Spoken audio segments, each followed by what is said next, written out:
आज कुल्लू में भारत संविधान निर्माता डॉक्टर भीमराव अंबेडकर की पुण्यतिथि मनाई गई। आज कुल्लू में कांग्रेस कार्यकर्ताओं द्वारा डॉक्टर भीमराव अंबेडकर की पुण्यतिथि पर उन्हें श्रद्धांजलि दी।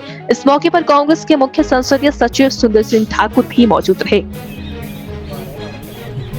सर, आज जिस तरह से भारत रत्न संविधान निर्माता डॉक्टर भीमराव अंबेडकर को याद किया जा रहा है, किस तरह से देखते हैं कि उनके द्वारा जो संविधान का निर्माण किया गया है और आज उनको जो है उसको उनकी पुण्यतिथि पर याद किया जा रहा है।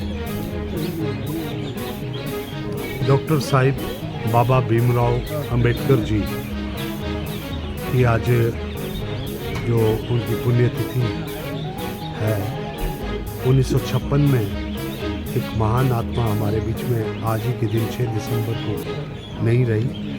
और वो एक जो भारत का संविधान जब लिखा जा रहा था, प्रथम प्रधानमंत्री जवाहरलाल नेहरू जी के वक़्त में जब वो भारत का संविधान लिखा जा रहा था, समय ऐसा था कि सारी भारत की रियासतों को जोड़कर एक देश का निर्माण हुआ।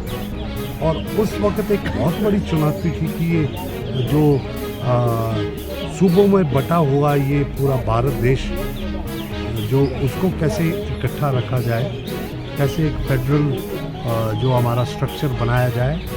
उसके लिए जो कॉन्स्टिट्यूशन कमेटी थी उसके अध्यक्ष बाबा साहिब भीमराव अंबेडकर थे, तो उन्हें संविधान निर्माता भी माना जाता है।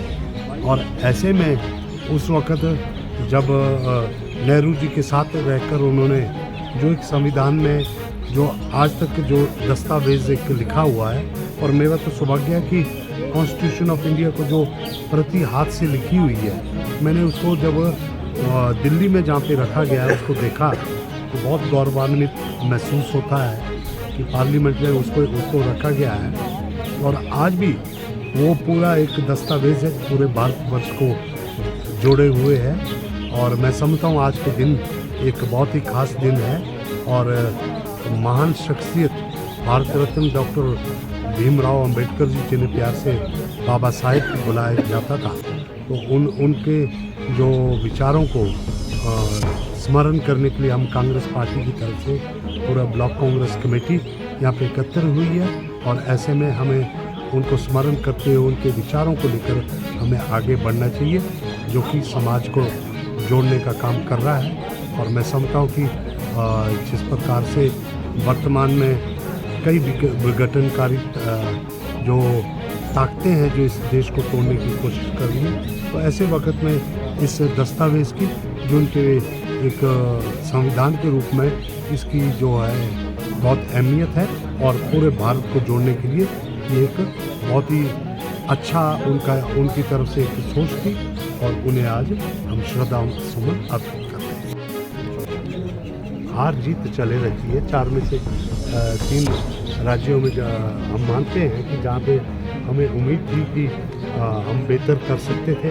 मैं समझता हूँ कि हमारे संगठन को भी चुस्त दुरुस्त करने की ज़रूरत है। हमें देखना होगा कि किस प्रकार से संगठन को मजबूत किया जाए, और ख़ास तौर पे बूथ स्तर पे जो मैनेजमेंट जैसा होना चाहिए।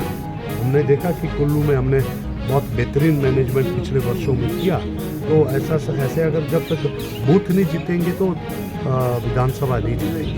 कई सारी बातें हैं कि बैलेट पेपर में मध्य प्रदेश में 199 सीटें कांग्रेस जीत रही थी, तो ईवीएम में आगे पूरे का पूरा पलट गया। अब ये भी सारी बातें हैं, कई बातें हैं जो आ रही है। लेकिन मैं समझता हूँ कि अब ये हार जीत प्रजातंत्र में चलता रहता है। लेकिन ये है कि हिमाचल का मुद्दा हिमाचल में चलेगा और बाकी जगह का मुद्दा बाकी जगह चलेगा। अगर मध्य प्रदेश में बारिश होती है तो हिमाचल में छाता खोलने की ज़रूरत नहीं है।